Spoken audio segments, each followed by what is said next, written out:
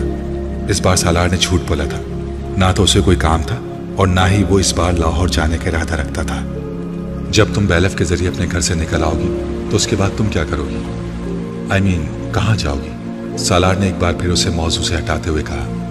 اس صورتحال میں جب جلال بھی تمہاری مدد کرنے پر تیار نہ ہوا تو میں ابھی ایسا کچھ فرض نہیں کر رہی، وہ ضرور میری مدد کرے گا۔ امامہ نے اس کی بات کاٹتے ہوئے پرزور انداز میں کہا۔ سالار نے کندھے اچکائے۔ تم کچھ بھی فرض کرنے کو تیار نہیں ہو، ورنہ میں تم سے ضرور کہتا کہ شاید وہ نہ ہو جو تم چاہتی ہو۔ پھر تم کیا کرو گی؟ تمہیں دوبارہ اپنے پیرنٹس کی مدد کی ضرورت پڑے گی، تو زیادہ بہتر یہ ہے کہ تم ابھی یہاں سے جانے کا نہ سوچو، نہ ہی بیلف کورٹ کی مدد لو۔ بعد میں بھی تو تمہیں یہیں آنا پڑے گا۔ میں دوبارہ کبھی یہاں نہیں آؤں گی، کسی صورت میں نہیں۔ یہ جذباتیت ہے، سالار نے تبصرہ کیا۔ تم ان چیزوں کو نہیں سمجھ سکتے۔ امامہ نے ہمیشہ کی طرح اپنا مخصوص جملہ دہرایا۔ سالار کو جز بس ہوا۔ اوکے، کرو جو کرنا چاہتی ہو، اس نے لاپرواہی سے کہہ کر فون بند کر دیا۔